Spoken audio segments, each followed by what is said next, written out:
question is whether additional regional analgesia is must for major laparoscopy. So each and every word is important. Additional. So whether it is additional or whether it is a main technique or whether that should be understood. And another word is must. So whether it is must, if you say must, so the take home message should go like that only. And another word more important is major laparoscopy. So once we talk about major laparoscopies, we slightly move away from the ERAS protocol at that moment only. So my answer to this question is definitely no. Or rather, at the start of my PPT, I would say that I don't think so. Then later on, you all can decide whether it is needed or not needed. So as she talked about various papers which may discussed about truncal blocks, EPSBs and QL blocks, then epidural analgesias, local infiltrations, port site LA injections are also there, though she didn't mention about that. But that is also one kind of modality in regional analgesia in laparoscope. So when I was reviewing all the literature to tackle this topic, to answer this question, I found that I went through the history of laparoscopy, how it was invented and what was the purpose of the start of laparoscopy. The shift of open surgery towards laparoscopy was a landmark event in history of medical science. So the convention in 1987 or in before that also in 1963, 1952, they all concluded with a major success that laparoscopy is a absolute alternative to the multiple medical conditions, surgical conditions, and they came out with the term of minimally access surgery, or they called it as a keyhole surgery also. So this historical overview was very, very important.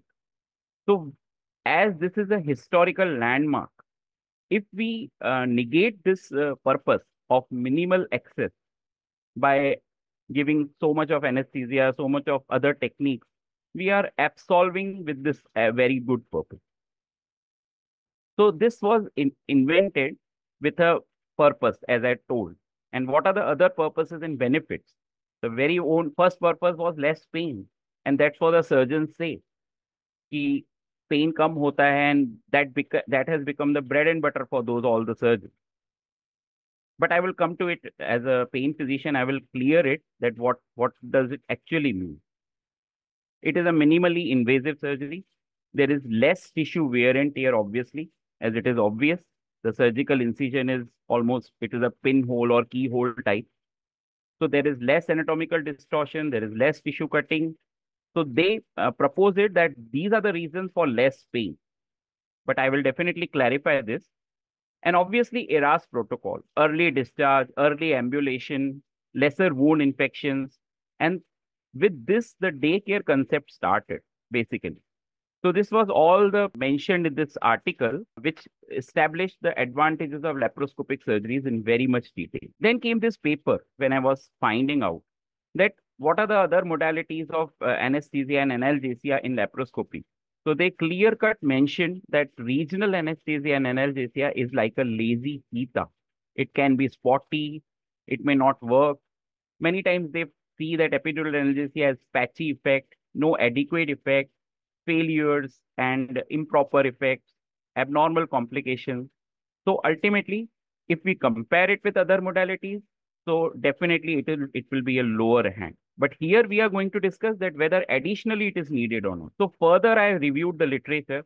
So they found that there is no difference in the quality of analgesia, even if the additional technique is applied when we compare with simple IV administrations or TIVA or whatever IV analgesics which we are giving routinely in the patient of general anesthesia.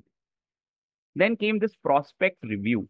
This is a very, very important review which was updated, and they tested each and every modality depending upon the evidences which were available.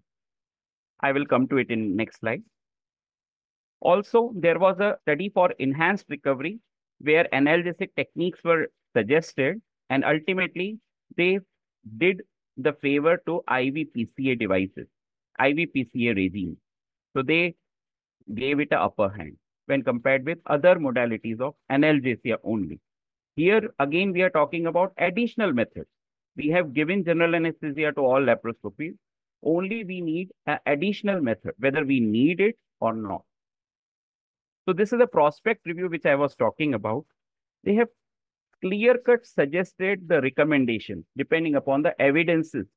So what they have suggested that preoperatively we should go for paracetamol and NSAIDs and COX-2 inhibitors. Then we can use steroids and we can use port site injections along with the other techniques. And what they suggested that we should modify our operative technique, which is the important cause of pain as such. Though surgeons say that it is a less pain, but as Amrusha rightly said, that pain is very, very severe in first 24 hours. And what type of pain it is, we have to study that also. So that pain can be conquered by modifying the surgical techniques by low pressure insufflations, maintaining lower abdominal pressures, saline lavages, proper suction of CO2, aspiration of all the residual CO2, and decreasing the port size, and all these things they recommended. This update, prospect update has recommended. Even post-operatively, they have suggested some perioperative parenteral therapy. If all these things are not possible or not adequate, then they have suggested that you can go for tab block, recommended when basic analgesia is not possible. And what they have not recommended, epidural anesthetic. They have not recommended this. So we should keep this in mind. Then came the very, very important paper, which has established the mechanisms of post-operative pain. That surgeon तो बोलता रहता है कि pen ही नहीं है, pen ही नहीं है, day care surgery है, आपको एक छोटा सा होल करेंगे और आपका पैथोलॉजी क्लियर हो जाएगा. But patient is complaining of pain. First 24 hours are real suffering. So what we should understand the mechanism of pain.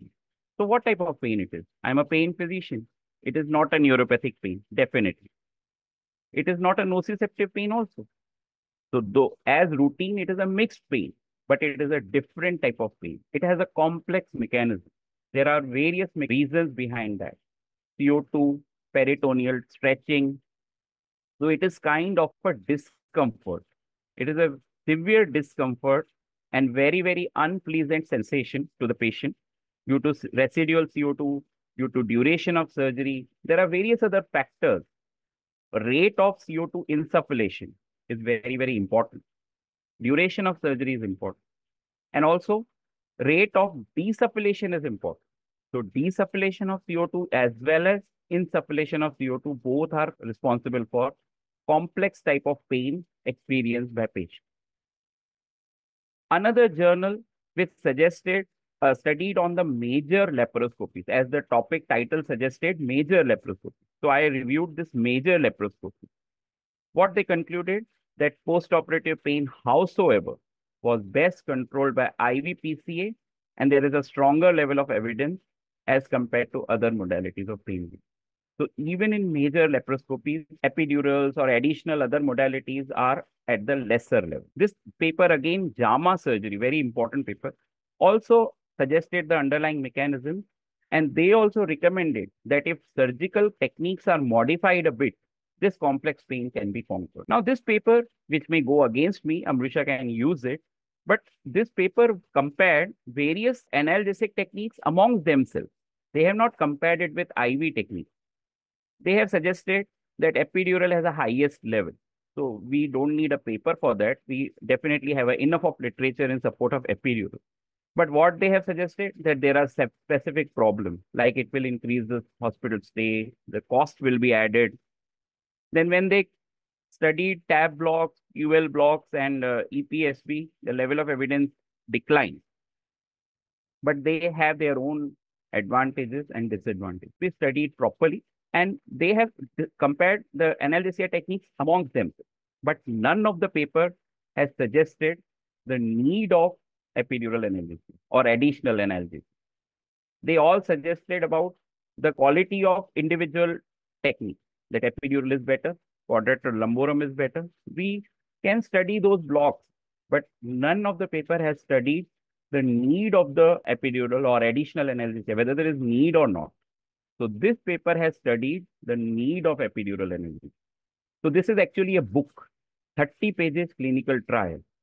And what they have studied, They had done a detailed trial of postoperative thoracic epidural analgesia versus intravenous patient-controlled analgesia in major laparoscopy again. So they clear-cut concluded that though it might be comparable, but there is no additional need of such technique. Why? Why there is no need? Because there are so many problems. There are contraindications. Many patients of major laparoscopies must be on anticoagulants. So we need to have cycling of epidurals and we have to plan accordingly, which might not be possible in smaller or medium nursing homes. Chances of wound infections are always there with port site injections, with quadratus block. Learning curve is definitely there because nowadays we will have to use USG guided and we have to use other techniques. We need a USG, need a PNS, we need a learning curve for that. Failure rates are always there and costs. We are living in a developing world. We should never skip this topic. Cost effectiveness is must to be discussed. And when we have a best alternative of IV PCA, IV drugs and newer drugs are available, and we have meritorious multimodal analgesia, because as such, pain is a complex mechanism. We should have a multimodal approach. So it is minimally invasive. ERAS protocol can be followed. Modern drugs are available. They are quite safer. Opioid sparing effect was talked about, but safer opioids are always there. And nowadays we are proceeding towards remifentanil now. So we are reached up to the landmark thing in that also. And concept of preventive analgesia, which was completely skipped by my opponent. Preventive analgesia can only be achieved by IV drugs. Cost effectiveness I've already talked about. Patient acceptability has to be thought of.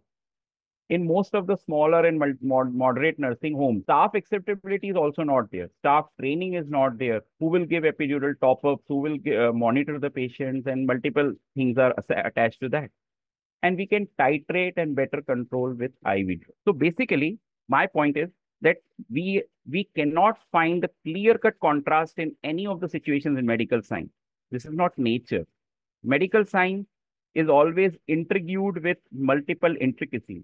And none of the topic, none of the science, none of the technique will allow us to land up in this clear contrast. We will always be in the hideout. We will always be in the gray area.